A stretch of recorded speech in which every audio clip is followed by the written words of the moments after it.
Salve Regina, Mater misericordiae, vita dulcedo, estes nostra salve. The Lord be with you. A reading from the Holy Gospel according to Luke. As Jesus approached Jericho, a blind man was sitting by the roadside begging, and hearing a crowd going by, he inquired what was happening. They told him, Jesus of Nazareth is passing by. He shouted, Jesus, Son of David, have pity on me. The people walking in front rebuked him, telling him to be silent. But he kept calling out all the more, Son of David, have pity on me. Then Jesus stopped and ordered that he be brought to him. And when he came near, Jesus asked him, What do you want me to do for you? He replied, Lord, please let me see. Jesus told him, Have sight, your faith has saved you. He immediately received his sight and followed him, giving glory to God. When they saw this, all the people gave praise to God. The Gospel of the Lord.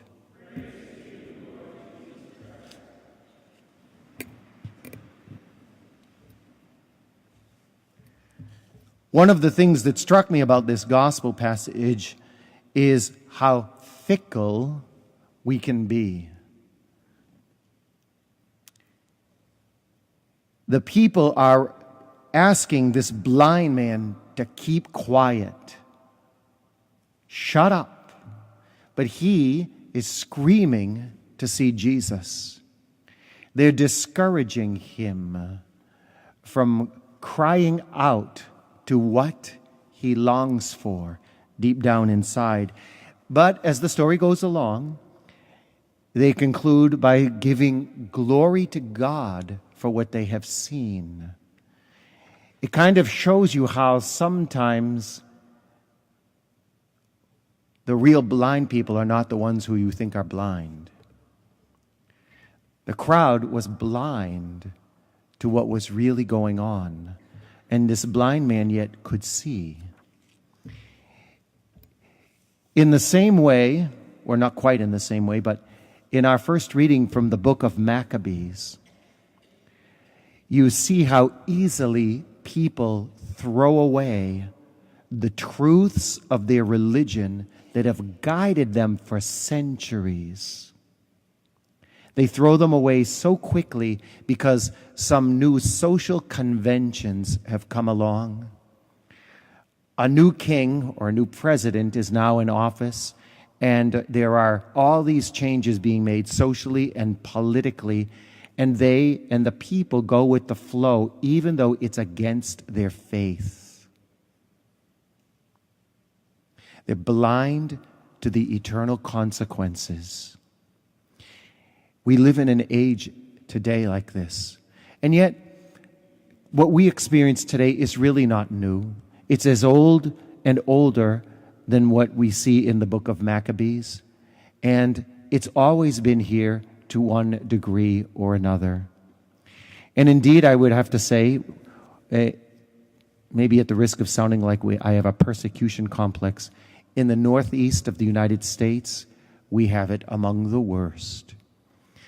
New Hampshire is known as one of the most difficult places to build churches, and what I mean is not by buildings, but build church congregations, bring the gospel to people. New Hampshire is known as one of the most difficult places in the country to do that. It's also considered the worst place in the country to raise charitable funds, especially in churches. It's kind of society around us telling us what it thinks about our faith. And yet we're called to live in that. And in the midst of the crowd that believes we're blind because we're not living the way they think we should, we have to cry out, Lord, I want to see. I want to see just the same. I don't care where the social conventions are going. I don't care what the law says. I care about what God says. Where the law says there's certain things that my faith says are illegal. Imagine that. There are things of our faith that the law considers illegal. Can you imagine that? And so where the law says that, I'm going to trust my faith, no matter what the consequences are.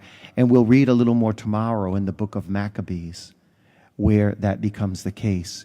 They accept the consequences for going against the law in favor of the law of their loving God. And we must make similar decisions.